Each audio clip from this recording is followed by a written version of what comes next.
तस्य शमादे गुणशालिनः मुमुक्षोरेव हि ब्रह्म जिज्ञासा योग्यतामता।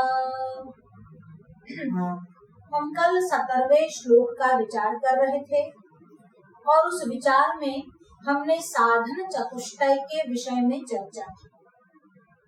विवेक, वैराग्य, शमदम आदि संपत्ति और मुमुक्षुत्वम, ये 4 साधन आवश्यक है ब्रह्म की जिज्ञासा के लिए। उस विषय में हमने एक दृष्टांत भी दिया और दृष्टांत में हमने कहा कि लक्ष्मण जो है, इनमें ये चारों की चारों साधन उपलब्ध है। देखिए, रामचरितमानस का आरंभ जब करते हैं गोस्वामी तुलसीदास जी, तब उसमें मंगलाचरण के 7वें श्लोक में क्या लिखते हैं? नाना पुराण निगमा सम्मतम यत् रामायणे निगदिते क्वचिदन्यतोऽपि स्वान्तः सुखाय तुलसी रघुनाथ गाथा भाषा निबंध मति मंजुलमातनोति नाना पुराण निगमागम सम्मतम यत्। यह जो रामचरितमानस का कथन हम करने जा रहे हैं वे कैसा है? नाना पुराण, भिन्न भिन्न पुराणों से यहाँ पर कथा ली गई है। नाना पुराण निगमागम सम्मतम यत्। तुलसीदास जी यह नहीं कहते कि मैं अपनी विचार बुद्धि से ये लिख रहा हूँ। तुलसीदास जी कह रहे हैं भिन्न भिन्न पुराणों से, निगम और आगम से जो सम्मत बात है वह मैं यहाँ पर कह रहा हूँ। नाना पुराण निगमागम सम्मतम यत् रामायणे निगदितम क्वचिदन्यतोऽपि। रामायणे निगदितम, जो रामायण यानी वाल्मीकि रामायण में कहा गया है वह, क्वचिदन्यतोऽपि, और कहीं अन्य भी जिसका उल्लेख हुआ है उसको भी। स्वान्तः सुखाय तुलसी रघुनाथ गाथा भाषा निबंध मतु मंजुलमातनोति। भाषा निबंधित कर रहा है और अपनी मति के अनुसार उसको निबंधित कर रहा है, लिख रहा है, सर्जन कर रहा है, ऐसा नहीं कहा। उसको निबंध कर रहा है, उसको कंपाइल कर रहा है, उसको संपादित कर रहा है। 1-2 नहीं, 250 अलग अलग ग्रंथों का उसमें उल्लेख आया है। इसीलिए मानस जो है वो कपोल कल्पित कल्पना है। यह कहने वाले ने कभी मानस देखी नहीं और ना ही उन्होंने मानस का अभ्यास तक किया है। अगर मानस के मंगलाचरण का ही अभ्यास कर लेते तो यह शंका का निवारण हो जाता। उससे पूर्व भी कुछ लिख रहे हैं। क्या लिख रहे हैं? सीताराम गुणग्राम पुण्यारण्य विहारिणौ वंदे विशुद्ध विज्ञानौ कवीश्वर कवीश्वरौ। वाल्मीकि रामायण की बात कहकर मानस, वाल्मीकि रामायण की दुहाई देकर अगर मानस को पछाड़ना चाहते हैं तो वे सुन ले। मानस के आरंभ में ही वाल्मीकि की वंदना करते हैं। मानसकार यानी तुलसीदास और साधारण कवि में भेद है। कोई चुरा लेता है तो नाम नहीं देता है, फलाना फलाना ग्रंथ से लिया, ऐसा नहीं बोलता है। पर यहाँ पर उल्टा है। रामचरितमानस के आरंभ में ही गोस्वामी संत शिरोमणि तुलसीदास जी कहते हैं, क्या कहते हैं? सीताराम गुणग्राम पुण्यारण्य विहारिणौ वंदे विशुद्ध विज्ञानौ। ये विशुद्ध विज्ञान किसका है? कवीश्वर कवीश्वरौ। कवीश्वर, कवि के जो ईश्वर है, जो आदि कवि है वो वाल्मीकि, और कपीश्वर यानी कपि यानी वानर के जो ईश्वर है ऐसे हनुमान। इन दोनों को प्रणाम करते हैं क्योंकि ये दोनों कौन है? वंदे विशुद्ध विज्ञानौ, ये विशुद्ध विज्ञान को जानने वाले हैं। अब सिद्धांत की पूर्ति के लिए कोई दृष्टांत बताते हैं। हमने कल भी जब ये कहा, हमने मानस का प्रसंग लिया और ना ही हमने ये दावा किया कि यह प्रसंग वाल्मीकि रामायण में आया है, पर जिसको केवल चर्चा ही करनी है, कुतर्क ही करना है, उससे हम कैसे पीछा छुड़ाए। क्योंकि जिसको हमने यह नहीं कहा, अगर हमको यही कहना होता कि यह प्रसंग वाल्मीकि रामायण में आया है तो हम श्लोक बोलते, हम चौपाई नहीं बोलते। हमने कल स्वयंवर के प्रसंग में चौपाई का गान किया, नहीं के श्लोक का गान किया। चौपाई का गान का यही मतलब है, बालक है तो भी जानता है कि हमने मानस का वर्णन किया, और दृष्टांत को इतिहास समझने की भूल क्यों करते हो। दूसरी बात, रामचरितमानस आपके अलावा सबको मान्य है। रामचरितमानस धर्म सम्राट करपत्री जी को भी मान्य है, और चतुष्पीठ में से जो चतुष्पीठ शंकराचार्य है, उन चारों के चारों पीठ के शंकराचार्य को भी मान्य है, रामानुजाचार्य को भी मान्य है, वैष्णवाचार्य को भी मान्य है, विशिष्टाद्वैत वाले को भी मान्य है, निम्बार्क संप्रदाय यानी द्वैताद्वैत वाले को भी मान्य है, और द्वैत संप्रदाय वाले यानी मध्वाचार्य को भी रामचरितमानस मान्य है। अब रामचरितमानस इतिहास है कि नहीं, यह विषय कल था ही नहीं। हमने केवल दृष्टांत के माध्यम से सिद्धांत को समझाना चाहा। हमने बात वनगमन के प्रसंग की और कहा कि लक्ष्मण का स्वभाव कहीं कहीं उग्र दिखता है। उस उग्रता के स्वरूप में हमने उस जो स्वयंवर का प्रसंग था वो रखा। अब स्वयंवर को प्रसंग को लेकर टूट पड़े।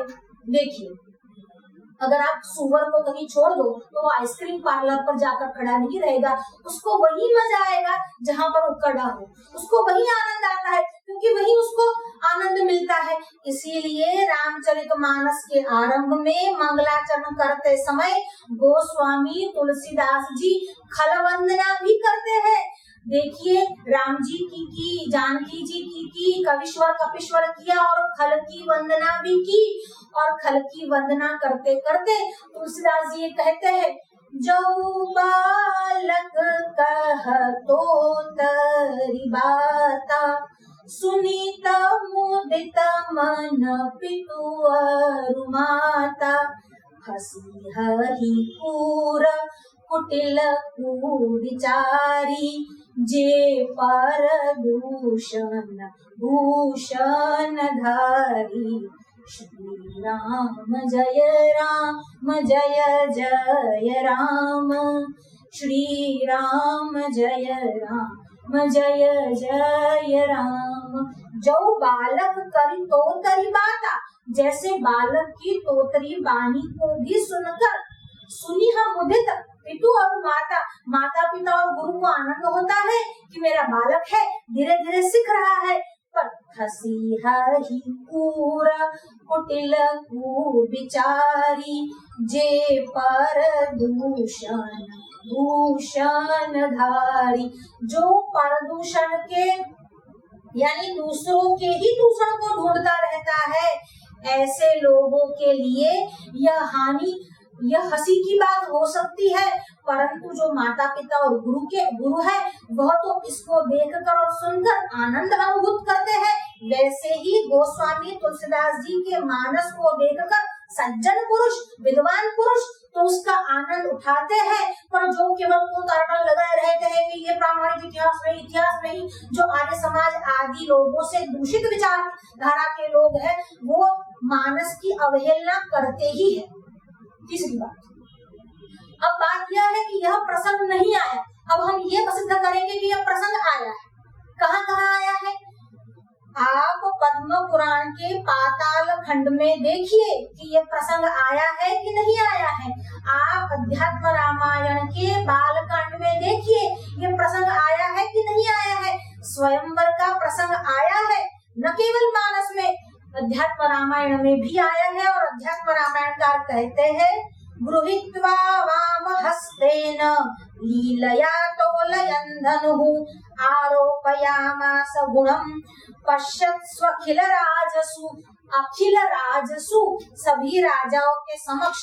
क्या सभी राजाओं के समक्ष? वहाँ पर जनक राजा ने क्या धर्मशाला खोल रखी थी कि सभी राजा वहाँ पर आए थे? वहाँ पर राजा आए क्यों थे? और सभी राजाओं के समक्ष राम जी ने धनुर्भंग किया क्यों? अगर स्वयंवर नहीं था तो मेरा प्रश्न यह है कि वाल्मीकि रामायण में भी अगर स्वयंवर नहीं था तो विश्वामित्र राम जी और लक्ष्मण को लेकर मिथिला क्यों गए? विश्वामित्र के आश्रम के बाजू में मिथिला नहीं थी कि लटार मारने के लिए चले गए, चक्कर लगा कर आ गए, चलो मिथिला चले जाते हैं। वहां पर गए क्यों? बिना प्रसंग के विश्वामित्र राम जी और लक्ष्मण को लेकर वहां पर क्यों गए? अगर स्वयंवर नहीं था तो जाने का कोई कारण ही नहीं था। दूसरी बात, चौथी बात कि विश्वामित्र चाहते, अरे विश्वामित्र ने जो डिवाइन वेपन्स थे, जो दिव्य अस्त्र शस्त्र थे, वो राम जी को प्रदान किए। क्या दिव्य अस्त्र शस्त्र को देने वाले विश्वामित्र अपने यज्ञ की रक्षा खुद नहीं कर सकते थे? पर अगर अपने यज्ञ की रक्षा खुद कर लेते तो राम जी जो इसके अधिकारी थे उसको ये दिव्य अस्त्र कैसे दे पाते? और अधिकारी साबित करने के लिए यज्ञ के रक्षण के बहाने राम जी को वहां पर बुलाया। वस्तुतः उसके पीछे भी कारण यही था, राम जी का विवाह करवाना था और जनक जी के वहां स्वयंवर में जाना था। उसके पीछे कारण तो यह था। पद्म पुराण के पाताल खंड में यह प्रसंग आया है। अध्यात्म रामायण में कहते हैं विश्वामित्र दृष्ट्वा क्रतुवरम पश्चात अयोध्या क्रतुवरम, जो ये यज्ञ है धनुर्यज्ञ, जो स्वयंवर के साथ साथ ये धनुर्यज्ञ है, उसको देखकर हम अयोध्या चलेंगे। यह क्रतुवरम को लेकर वापस आपके विकृत मानस पर ये समस्या आ सकती है, यज्ञ की बात कर रहे स्वयंवर की, तो कहा तो हम आपको वाल्मीकि रामायण से भी प्रमाण दे सकते हैं। वाल्मीकि रामायण के बाल कांड के 66वें सर्ग के 70 से 26 श्लोक आप देख लीजिए। वहाँ पर जनक अपनी प्रतिज्ञा करते हैं। क्या जनक अपनी प्रतिज्ञा बिना स्वयंवर की करेंगे? क्यों प्रतिज्ञा करते हैं? और प्रतिज्ञा में जनक क्या कहते हैं? ये वाल्मीकि रामायण से प्रमाण है, मानस से नहीं है, ये नोट कर लीजिए। वीर्यशुल्केति भगवन् न ददामि सुतामहं ततः सर्वे नृपतयः समित्ये मुनिपुंगव। मुनिपुंगव सभी राजा यहाँ पर आए हैं, तो क्या राजा वहाँ पर जख मारने के लिए गए थे? स्वयंवर नहीं था तो? ततः सर्वे नृपतयः समित्ये मुनिपुंगव मिथिलामप्युमागम्य वीर्यं जिज्ञासवस्तदा तेषां जिज्ञासमानानां शैवं धनुरुपारुतम्। और उन जिज्ञासुओं ने धनुष को उठाने का प्रयत्न किया। आगे भी बड़ा लंबा लंबा उसका विवरण आया है और अंत में जनक जी कहते हैं तेषां वीर्यवतं वीर्यं अल्पं ज्ञात्वा महामुने। पर उन सभी को मैं अल्प वीर्य समझता हूँ, मैं उन सभी को वीर नहीं मानता, शूर नहीं समझता। मैंने ये वीर्य शुल्क में अपनी कन्या रखी है कि जो ये शुल्क अदा करेगा, यानी ये मेरी प्रतिज्ञा है, जो मानस में प्रतिज्ञा है वही बात यहाँ पर है। वाल्मीकि रामायण में जो बीज स्वरूप है उसी का पल्लवन तुलसीदास ने मानस में किया है। पर देखिए, एक बार बिरबल अकबर के पास बैठा था और अकबर के मन में कभी न कोई तुक्का सूझ जाता था और बिरबल को बोल दिया कि बिरबल तुम अंधे हो। अब जब कह दिया कि बिरबल तुम अंधे हो तो बिरबल ने कहा बादशाह हुजूर मुझे ये बताइए कि मैं किस प्रकार का अंधा हूँ। अंधे दो प्रकार के होते हैं, एक जो आंखों के अंधे होते हैं और दूसरे जिसके पास आंखें होती है वह 3 प्रकार के अंधे होते हैं। उस 3 प्रकार में एक आंख का अंधा है, दूसरा दौलत का अंधा है और तीसरा अक्ल का अंधा है। मैं इन 4 अंधों में कौन सा हूँ आप मुझे बताइए। आंखें नहीं होने वाला जो अंधा है वह तो मैं हूँ नहीं, क्योंकि मेरी आंखें हैं। आंखें होने का जो अंधा है, आंख का अंधा जिसको हम बोलते हैं, वो हमको कोई कार्य करते हुए देखता है तो भी पूछता है आप क्या कर रहे हैं, आप खाना खा रहे हैं? तुम देख नहीं रहे कि मैं कर क्या रहा हूँ? मैं खाना ही खा रहा हूँ। जब हम चौपाई बोल रहे हैं तो वाल्मीकि रामायण कहाँ से आ गया? तो आंख के अंधे ये प्रश्न पूछते हैं। दूसरे होते हैं दौलत के अंधे। दौलत के अंधे कैसे होते हैं? तो कहते हैं कि मित्र होता है पर जब अपने पास बहुत सारी दौलत आ जाती है और मित्र मिलने के लिए आता है तो मित्र को पहचानने से इनकार कर देते हैं। इसको कहा गया है दौलत के अंधे। दौलत आने पर आंखों पर अंधकार आ जाता है नशा छा जाता है, वो होते हैं दौलत के अंधे। और तीसरे होते हैं अक्ल के अंधे। ये कौन से तरीके के हैं? तो कहते हैं कोई आदमी रास्ते पर से जा रहा होता है, बीच में लोग वहां से वापस आ रहे होते हैं और बोलते हैं आगे रास्ता बंद है, तुम मत जाओ, और फिर भी वो उसी रास्ते पे जाता है, उसको कहते हैं अक्ल के अंधे, और जाकर वापस आता है। जब हमने बोल दिया कि मानस की चौपाई बोल रहे हैं, तब उस रामायण में यह प्रसंग नहीं आया, रामायण में प्रसंग नहीं आया। अरे रामायण में बीज रूप से आया है, जिसका पल्लवन हुआ है। एक आदमी यात्रा के लिए जा रहा था, बीच में धर्मशाला आई और धर्मशाला वालों के वहां जाकर पूछा कि यहाँ पर कमरा है, मुझे यहाँ पर रात्रि का निवास करना है। और धर्मशाला वाले कहते हैं हाँ कमरा तो है, उसमें पलंग भी है, फैन भी है, सब कुछ है, पर यहाँ खाना भोजन नहीं। उस यात्रालु ने कहा मुझे भोजन नहीं चाहिए, मुझे कमरा चाहिए। तो वो बोलता है नहीं नहीं, यहाँ पर कमरा तो है पर भोजन नहीं है। तो कहा मुझे भोजन की आवश्यकता नहीं है, मुझे केवल कमरा चाहिए, मुझे रात्रि का निवास करना है, भोजन मेरे पास है। और वो मैनेजर कहता है धर्मशाला का नहीं नहीं, यहाँ पर भोजन नहीं मिलेगा। अब जब हम कहते हैं कि हम जो विवेकी शब्द का प्रयोग कर रहे हैं वह वनवास के प्रसंग से कर रहे हैं, तो आप स्वयंवर को लेकर ही टूट पड़े, स्वयंवर ही कर रहे हैं। देखिए आगे मानस में ही प्रसंग आया है। सुंदर कांड में जब राम जी सभी वानर सहित लक्ष्मण सहित समुद्र के किनारे पहुंचते हैं और समुद्र से मार्ग मांगते हैं, और 3 दिन तक ये समुद्र जो है वह राम जी को मार्ग नहीं देता। और राम जी क्या कहते हैं, विनयन मानत जलधि जड़ गए 3 दिन बीत, बोले राम सकोप तब भय बिनु होई न प्रीत, लक्ष्मण बाण सरासनु आना, सो बारिधि बिसिख फुसानु। लक्ष्मण बाण लाओ, मैं इस बारिधि को, मैं इस समंदर को सुखा देता हूँ।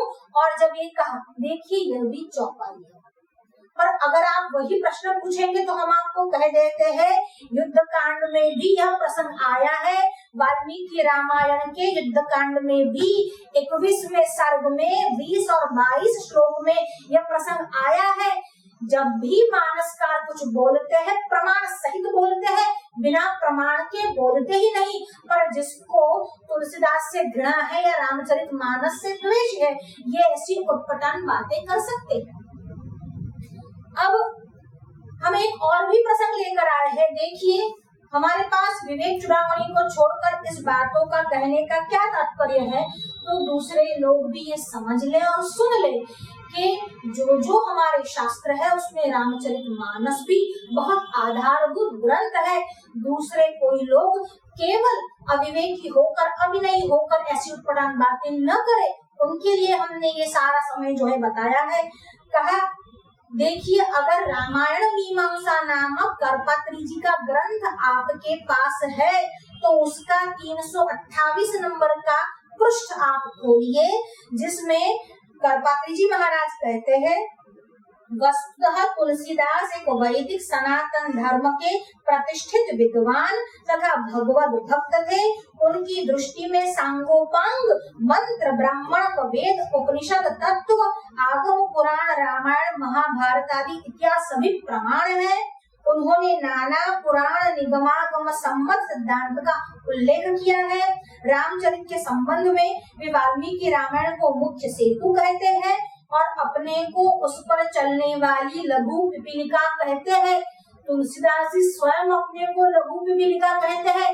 इसका मतलब ये नहीं कि आप भी कहो, क्योंकि आद्य शंकराचार्य कहते हैं न जानामि तंत्रम न च स्तोत्र मंत्रम न जानामि पूजा न च न्यास योगम। मैं ये कुछ भी नहीं जानता। अरे शंकराचार्य के अलावा कोई नहीं जानता, फिर भी ये तो उनकी उदारता है कि ये बोलते हैं, ये तो तुलसी की उदारता है कि तुलसी ऐसा कह रहे हैं। बाकी तुलसी वेदों के ज्ञाता है, उपनिषदों के ज्ञाता है। अब कहते हैं उन्होंने सीताराम गुणग्राम पुण्यारण्य में यह जो बात है वह कही ही है। आधुनिक लोगों के समान वे अनिश्चित मती नहीं थे। ये इतने साल पूर्व धर्म सम्राट करपात्री जी ने लिखा, क्योंकि वे जानते थे ऐसे ही लोग अनर्गल प्रलाप करेंगे। आधुनिक लोगों के समान वे अनिश्चित मति नहीं थे।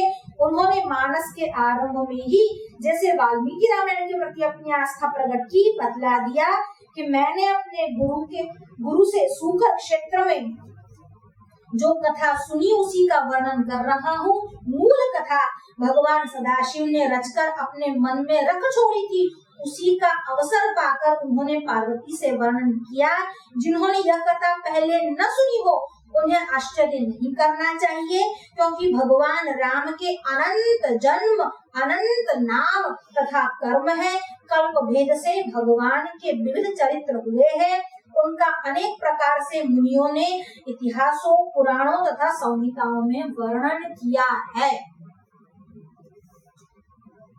देखिए, ये सब किसी बेतुके कुतर्की के लिए हमने प्रयास नहीं किया। अगर मन में सच में जिज्ञासा है, शंका है, संदेह है, तो उसको दूर करना चाहिए। इसलिए ये सारे प्रमाण उनके लिए रखे गए हैं। अब भी अगर चैन न मिलता हो तो हमारे जो अर्वाचीन युग के बहुत बड़े कथाकार हुए डोंगरे जी महाराज, उन्होंने भी रामायण के विषय में जो लिखा है वह आपको सुनाई देते हैं। वाल्मीकि रामायण इतिहास प्रधान है, तुलसी का मानस भाव प्रधान है। मनुष्य के ज्ञान की वृद्धि इतिहास कर सकता है, परंतु अंतःकरण का संतोष एवं शांति का अनुभव ऐतिहासिक दृष्टि से नहीं होता है। वाल्मीकि अवतार में अधूरे रहे कार्य को तुलसी रूप में पूरा किया है। श्री राम का भक्त हृदय के निकट लाने वाल्मीकि ने ही तुलसी रूप में अवतार लिया। यह डोंगरे महाराज का कथन है, हमारा नहीं है। अगर कंदुक इव ब्रह्मांड उठाओ, यह बात पर आपको संशय है, तो लक्ष्मण शेष नाग के अवतार है। ब्रह्मांड को वो कंदुक की भांति ही उठाते हैं। फिर संदेह किस बात पर हुआ? अगर लक्ष्मण उग्र नहीं है, इस बात पर संदेह हुआ, तो हमने अयोध्या कांड से आपको सुनाया, प्रोत्साहितोयम कैकेय्या संतुष्टो यदि नः पिता अमित्र भूतो निस्संगम बध्यताम अपि। अगर कैकेयी से प्रोत्साहित करने पर पिता संतुष्ट हो गए और वह अमित्र और असंग हो जाएंगे, आपको वन के लिए ही बाध्य करते हैं, तो बध्यताम अपि, या तो उनको बांध दो या उनका वध कर दो। ऐसे उग्र लक्ष्मण है जिसका स्मरण विचार वाल्मीकि रामायण में भी हुआ है, पर साथ में वह विवेकी है। राम के प्रति उनका स्नेह इतना है कि वो किसी को उसके समान नहीं मानते। इसीलिए हमने कहा था वह नित्यानित्य वस्तु का विवेक करने वाले हैं। इसीलिए तुलसी को सभी मान्य करते हैं और तुलसी के विषय में हम कुछ नहीं सुन सकते। देखिए कवि उनके विषय में क्या कहते हैं, ईख में मयूख में पीयूख में न पाई जात। ईख शब्द इक्षु यानी शेरड़ी गन्ने के लिए आया है। ईख में मयूख में, मयूर की वाणी में, ईख में मयूख में पीयूख में, पपीहे की बोली में, ईख में मयूख में पीयूख में न पाई जात। सरस रसगुल्लन में न पैठा की मिठाई में। अरे सुंदर रसगुल्ले में भी जो स्वाद नहीं और जो ना ही मिठास पैठा की मिठाई में है, न सुधा में, न चंद में, न चंद्रवदनी के ओष्ठ चुंबन में, और न तो चंद्र में और न चंद्रवदनी यानी उस बहुत सुंदर ऐसी स्त्री के ओष्ठ चुंबन में जो मिठास है, वही मधुरता तुलसी की कविताई में है। उससे भी अधिक मधुरता तुलसी के काव्य में है। इसीलिए तुलसी को सामान्य कवि समझकर मनगढ़ंत कहानियां बनाने वाला आपकी तरह मत समझिए। वाल्मीकि रामायण के लिए प्रमाण है और नाना पुराण निगमागम सम्मतम यत्, अनेक पुराणों से, निगमों से, आगमों से रामायण, और कहीं कहीं जो भी अलग अलग रामायण हुए जिनको रामायण के नाम नहीं पता, वो तुलसी पर उंगली उठा रहे हैं। और स्वयंवर का प्रसंग रामायण में बहुत विस्तार से नहीं आया, बीज रूप से आया ही है, पद्म पुराण में आया ही है, अध्यात्म रामायण में आया ही है। इसलिए हम यहीं पर इस विषय को यहीं पर विराम देते हैं और विवेक चूड़ामणि के लिए हम आगे जो विषय आता है उस पर चर्चा करेंगे। अभी भी अगर संदेह बाकी रह गया है तो फिर आपके संदेह का निराकरण हमारे पास नहीं, क्योंकि तुलसी ने पहले ही कह दिया, हसी हई पूरा कुचिर कुविचारी कुटिल कुविचारी, हंसते ही है, जो क्रूर है, कुटिल है और कुविचारी है, वो इन सब बातों को सुनकर हंसेंगे ही और उनके लिए हमारे पास और कोई समाधान नहीं। हम बात कर रहे थे 17वें श्लोक की। देखिए, किसी के मन में ये संदेह हो सकता है कि इतना क्रोध क्यों आवश्यक है। देखिए, राम जी ने क्रोध नहीं किया, 3 दिन तक राह देखी और वो जड़ समुद्र माना। अब जब नहीं माना तो लक्ष्मण से कहा, लाओ बाण लाओ। अब राम जी जो सौम्य के अवतार है, रामो विग्रहवान धर्म सत्य असत्य पराक्रम, वे राम जी भी अगर क्रोध करते हैं, क्यों? विनय न मानत जलधि जड़ पर क्रोध करना ही पड़ता है। और इसीलिए कहा, ढोल गवार शूद्र पशु नारी सकल ताड़ना के अधिकारी। ये जो ढोल है, ये जो गवार है, ये जो शूद्र है और जो पशु है और नारी, सकल ताड़ना के अधिकारी। अब इनमें भी कई हजरत बुद्धि के पहाड़ अपनी बुद्धि को चलाते हैं। जब गोस्वामी जी बोलते हैं अपनी बुद्धि को दरवाजा बंद कर दो, केवल सुनो वो क्या कह रहे हैं। जब कहते हैं ढोल बजाने ताड़ना कर, अब जब ढोल को ताड़न करने का मतलब ये नहीं है कि टूटने तक ताड़न करना है, उसको एक ढंग होता है बजाने का, जरूरी है। अगर वो ताड़न नहीं किया गया तो बजेगा कैसे? बिना ताड़न के ढोल को बजा कर दिखाओ। ढोल और आगे क्या कहा, गवार, जो गवार है उसको भी बिना समझे अगर वो करेगा ही, गवार में ही समुद्र के लिए भगवान जो है वो कुपित हुए थे। ढोल गवार शूद्र, जिसकी बुद्धि शुद्रवत हो गई, जो कुछ समझना सीखना ही नहीं चाहते। ढोल गवार शूद्र पशु नारी, पशु अभी लेकर आप चलोगे खेत में, आप घोड़े को लेकर जाते हो, कभी कभी कोई घोड़े इतने अकलमंद होते हैं, चाबुक को देखकर ही चलने लगता है, इशारा ही काफी है, और कुछ को तो चाबुक मारना भी पड़ता है। ढोल गवार शूद्र पशु नारी, और नारी को ताड़न करने का मतलब ये नहीं कि उसको डंडा लेकर मारते जाओ, नहीं, ये नहीं कहा है। ताड़न का अर्थ अलग अलग लोगों को अलग अलग ताड़न होता है। देखिए, अब ताड़न के प्रकार भी कैसे हैं, अगर हम इसी बात की चर्चा करेंगे तो पूरा 17 इसी में निकल जाएगा, पर फिर भी इस संदेह का निराकरण करने के लिए आपको वो भी बता ही देते हैं। प्रसंग ये था, भगवान श्री कृष्ण और सत्यभामा जी दोनों बैठे थे। अब जब दोनों बैठे थे और भगवान श्री कृष्ण का हाथ सत्यभामा जी ने अपने हाथ में लिया, और श्री कृष्ण का रंग कैसा है? श्याम वर्ण है, घन नीरद संकाशा कृत कलि कल्मष नाशा नारायण नारायण। घन नीरद, वो भी घनश्याम है, भगवान का रंग श्याम है। सत्यभामा एकदम गौर वर्ण के है। जब भगवान का हाथ में लिया, सत्यभामा के मन में विचार आया, भगवान तो कैसे काले है और मैं कैसे गोरी हूँ। भगवान ने ये सुना, भगवान उसका ठीक है, सत्यभामा जी को भी रूप का अभिमान हो गया है। भगवान कहीं बाहर जाने के लिए निकले और जैसे ही अपने महल के बाहर गए, दोनों द्वारपाल जय और विजय वहां पर खड़े ही थे, और उनके मन में विचार आया, पूरे दुनिया की रक्षा और पालन भगवान करते हैं और भगवान की रक्षा हम करते हैं। भगवान को लगा क्या बात है, कोरोना तो यहाँ पर भी फैला हुआ है, अंदर ही था, अंदर सिम्टम्स कम थे, यहाँ पर सिम्टम्स थोड़े और बड़े हैं। अब भगवान ने गरुड़ जी को आदेश दिया, गरुड़ जी को बुलाया और कहा हमें फलाना जगह पर जाना है। गरुड़ जी के ऊपर भगवान सवार हुए, और जैसे ही सवार हुए, गरुड़ जी के मन में ये भाव आया कि त्रिलोकी का भार तो नाक उठाते हैं, पर नाक का भार तो मैं वहन करता हूँ। भगवान को लगा कोरोना तो हर जगह फैला हुआ है। अब भगवान घर पर आए, भगवान ने मन ही मन हनुमान जी का स्मरण किया, गरुड़ जी को बुलाया और कहा, यहाँ जो नदी है उसके सामने मेरा एक भक्त बैठा है, जाओ और उसको बुला कर ले आओ। गरुड़ जी वहां पर गए।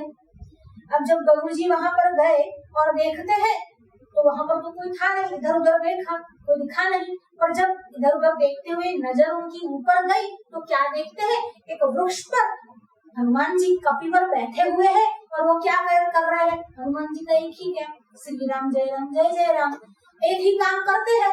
तो रामधुन में मस्त थे, मगन थे, रामधुन कर रहे थे। और यहाँ पर गरुड़ जी ने बुलाया, ए अब हनुमान जी को उनकी बात सुने ही नहीं, वो तो अपने ही धुन में मस्त है, श्री राम जय राम, श्री राम जय राम, अपनी ही धुन में मस्त है। 2-3 बार बुलाया, उनकी दृष्टि नहीं पड़ी। अब गरुड़ जी को गुस्सा आया। अब देखो, अगर बांदर को क्रोध लाना हो तो क्या करना है, उसकी पूंछ खींचना है। गरुड़ जी ने क्या किया, हनुमान जी की पूंछ खींची, और जैसे ही हनुमान जी की पूंछ खींची और हनुमान जी ने देखा, उठाकर सीधे गरुड़ को ऐसे फेंका कि जो नदी से वो उड़कर आया था वहां पर जो नाव वगैरह, जो चट्टाने वगैरह वहां पर थी, उसी चट्टान पर ऐसा पटका और अपना जो पंख वगैरह थे उसी चट्टान के अंदर ऐसे फंस गए। अब गरुड़ जो है वो त्राही करने लगा और हनुमान जी ने पूछा, क्यों यहाँ पर क्यों आए हो? कहा, मैं ऐसे नहीं आया था, मेरे स्वामी ने आपको बुलाया था, मैं तो आपको बुलाने के लिए आया था, तो मुझे यहाँ पर गिरा दिया। हनुमान जी ने कहा, ठीक है मैं चला जाऊंगा। तो कहा, तू यहाँ से कब जाएगा? तो हनुमान जी ने कहा, डोज कम है क्या, अभी वो पंख तो अभी बाहर निकले नहीं और अभी तो इतना बड़बड़ाहट कर रहा है। हनुमान जी ने एक छलांग लगाई, अरे जो 7 योजन समंदर पार कर देते, नदी की बात क्या, सीधे ही पहुंच गए श्री कृष्ण के महल के बाहर। जैसे ही महल में जाने लगे, वहां पर 2 और पेशेंट थे कोरोना पॉजिटिव, वो और भी 2 थे। वो बोल रहे हैं कि अंदर नहीं जा सकते, क्यों, तुम्हारा आईडी कार्ड दिखाओ, तुम्हारा प्रूफ दिखाओ, तुम नेगेटिव हो, तुम पॉजिटिव हो, तो अंदर नहीं जा सकते। अब इतनी सारी बात बताई। हनुमान जी ने कहा, मेरा समय खराब कर रहे हैं प्रभु, मुझे याद कर रहे हैं और ये लोग विलम्ब कर रहे हैं, कहा मुझे अंदर जाना है, भगवान ने बुलाया है। कहा, ऐसे नहीं, अपॉइंटमेंट लेटर दिखाओ। हनुमान जी ने कहा, दिखाता हूँ अपॉइंटमेंट लेटर। दोनों को उठाया, एक को इधर मुंह में रखा और सीधे अंदर। जब सीधे अंदर चले गए, वहां पर श्री कृष्ण और सत्यभामा जी दोनों बैठे थे। हनुमान जी ने देखा, जैसे ही भगवान को देखा, हनुमान जी ने प्रणाम किया, और हनुमान जी ने प्रणाम किया इसलिए भगवान ने मन ही मन इशारा किया, आंखों से इशारा करके कहा, मेरे पास में भी एक पेशेंट बैठा हुआ है। अब हनुमान जी समझ गए और हनुमान जी भगवान के सामने खड़े हो गए। भगवान पूछते, हनुमान कैसे हो? कहते, अरे पर हुआ क्या? तो कहा, बोलो, तुम कुछ बोल क्यों नहीं रहे और तुम्हारा मुंह इतना फुला हुआ क्यों है? अब हनुमान जी ने मुंह में से ये दोनों जो थे बाहर निकाले। अब इनका तो कचुम्बर, जैसे आदमी पान को चबा देता और बाहर निकालता है, ऐसा जय विजय का तो कचुम्बर हो चुका था। भगवान ने कहा, हनुमान क्या बात है, जब रामावतार में तुम हमारे पास आते थे, हमारे चरण छूते थे और साथ में माता जी होती थी, तो उनके भी, भगवती के भी चरण तुम छूते थे, आज तुम सत्यभामा जी को भूल गए क्या? हनुमान जी ने कहा, अरे भगवान क्या बात है, ये सत्यभामा जी है, देवी है, हमको तो लगा कोई दासी है। अब तीनों तीन का उपाय किया, तीनों तीन का ताड़न किया, पर ताड़न करने का ढंग अलग अलग है। ढोल गवार शूद्र पशु नारी सकल ताड़ना के अधिकारी। पर नारी की ताड़ना करने का मतलब ये नहीं कि डंडा लेकर उस पर चलाओ, अरे कमल नाल से भी जिसको चोट लग सकती है, ऐसी रुजु स्वभाव वाली नारी का ताड़न जैसे हनुमान जी ने शब्द मात्र से कर दिया, वैसे भी ताड़न हो सकता है। इसीलिए कभी कभी क्रोध भी, ताड़न भी आवश्यक है। 5 वर्षात लालना, 5 वर्ष तक लालन करना है बालक का, और फिर 16 वर्ष पर्यंत ताड़ना, तब तक तो मारना ही है उसको। अगर नहीं मारोगे, गुरुजी भी कभी कभी मारते हैं, मारने का मतलब ये नहीं कि वो अधूरा हो जाए, पर डांट देना है, दंड देना है, कभी कभी दंड भी आवश्यक हो जाता है। हम बात कर रहे थे विवेक चूड़ामणि की, विवेक चूड़ामणि के विषय को लेंगे थोड़ा। आसुप्तेरा मृते कालम नयद वेदांत चिंतया इत्युक्तरीत्या सार्वधिक वेदांत विचार आवश्यक। कहते हैं आसुक्तेरा मृते कालम नयेद वेदांत चिंतया इत्युक्तरीत्या सार्वधिक वेदांत विचार आवश्यक। हालांकि ब्रह्म है ही, ब्रह्म का विचार मतलब ब्रह्म है ही, यह सब मानते ही है, ये सब जानते ही है। जब जानते ही है, मानते ही है, तब उसका विचार बार बार क्यों करना है? देखिए, ये जब जानते हैं, मानते हैं, पर जब तक वो अनुभव में नहीं आता तब तक विचार करते ही रहना चाहिए। अरे अनुभव में आने के बाद भी विचार करना चाहिए, क्योंकि रामकृष्ण परमहंस कहते हैं जैसे पित्तल का घड़ा हो, तांबे का घड़ा हो, एक बार स्वच्छ किया पर फिर से जंग लगने की संभावना है। मन का स्वभाव भी कुछ ऐसा ही है, उसका बार बार मार्जन करना पड़ता है। इसीलिए ये विचार करना चाहिए कि भले ब्रह्म को आप जानते हो, मानते हो, पर उसके लिए विचार आवश्यक है। कोई किसान था जिसके पास गाय थी, और वो गाय उसकी बीमार हो गई और वो वैद्य के पास गई और वैद्य के पास जाकर कहने लगा मेरी गाय बीमार हो गई है, बहुत दिनों से अच्छे से दूध भी नहीं दे रही है, उसका जो ज्वर है, उसका जो बुखार है उतर जाए, ऐसी कोई दवा मुझे दीजिए।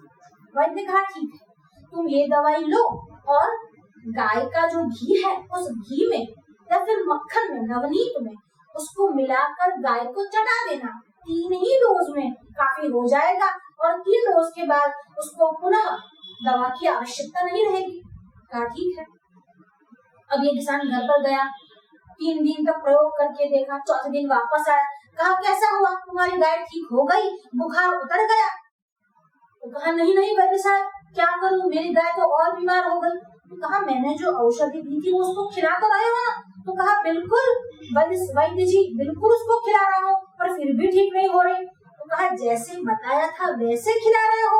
तो कहा देखिए, गाय के शरीर में दूध तो होता ही है और दूध में मक्खन और घी तो होता ही है, इसीलिए मैंने उसमें दूध निकाल कर, दही जमा कर, उसको छाछ बना कर, उसका मंथन कर उसमें से नवनीत निकाल कर नवनीत के साथ देना ठीक नहीं समझा। मुझे तो यही लगा उसमें जो दूध है उसमें नवनीत तो है ही, तो ये नवनीत तो है और उसके साथ ही गोली जाएगी तो असर कर देगा। कहा बेवकूफ, ऐसा नहीं होता, भले गाय के अंदर दूध है उसमें से ही नवनीत बनता है, पर जो पद्धति है उस पद्धति को अपना कर ही ये इलाज हो सकता है।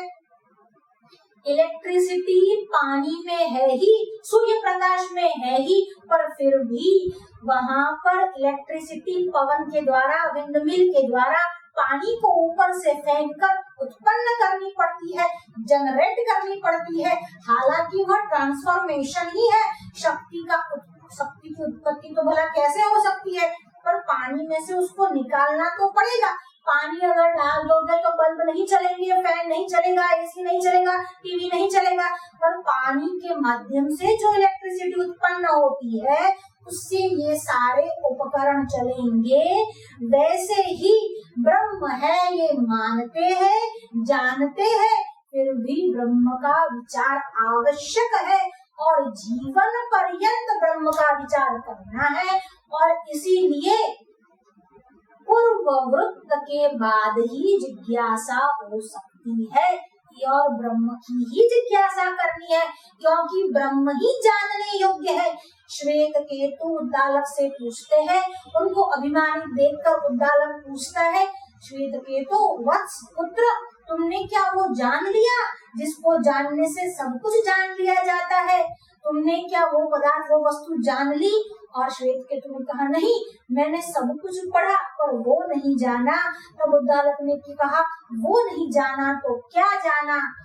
एक ही है जो सबसे पहले भी थे, एकम सद विप्राहा बहुधा वदन्ति, और वही सौम्यमिदमग्रमासित, एक ही अद्वितीय वो सबसे पहले था, उसको जान लेने से सब कुछ जान लेते हैं। इसीलिए ब्रह्म की जिज्ञासा कर्तव्य है, ये बात ध्यान में रखनी चाहिए, बारंबार इसी पर विचार करना चाहिए। देहात्म ज्ञानवज ज्ञानम देहात्म ज्ञान बाधकम। इसलिए देह से आत्मा भिन्न है, यही जानकर इसी ज्ञान से देह का बाध होता है। आत्मन्येव भवेद्यस्य न नेच्छन्नपि मुच्यते इत्युक्तम ज्ञानम जनयितुं स एव समर्थः। यह ज्ञान आने के बाद ही आप जानने के लिए समर्थ, मोक्ष के लिए आप अधिकारी हो जाते हो। एतादृश विचार जननी या इच्छा तत्र योग्यता विवेकादि साधन युतस्यैव नान्यस्येत्येव कारबोधितमर्थम अन्वयेन व्यतिकरेण च स्पष्टयति। इसी प्रकार की जिज्ञासा एतादृश विचार जननी, इसी विचारों की जननी, जन्म देने वाली, या इच्छा, जो इच्छा है, तत्र योग्यता, उसकी योग्यता किससे आती है? विवेकादि, विवेक वैराग्य समदम आदि साधन एवं मुमुक्षुत्व आदि जो साधन चतुष्टयम है उससे आती है। नान्यस्येत्येव कारबोधितम अर्थम, इसके अलावा किसी और से नहीं। अन्वयेन व्यतिरेकेण च स्पष्टयति, इससे आती है, इसके अलावा नहीं। ये अन्वय और व्यतिरेक, इन दोनों तरीके से समझाया। साधनानि थी, और ये साधन है कहकर आगे के श्लोक में साधन का विचार करेंगे।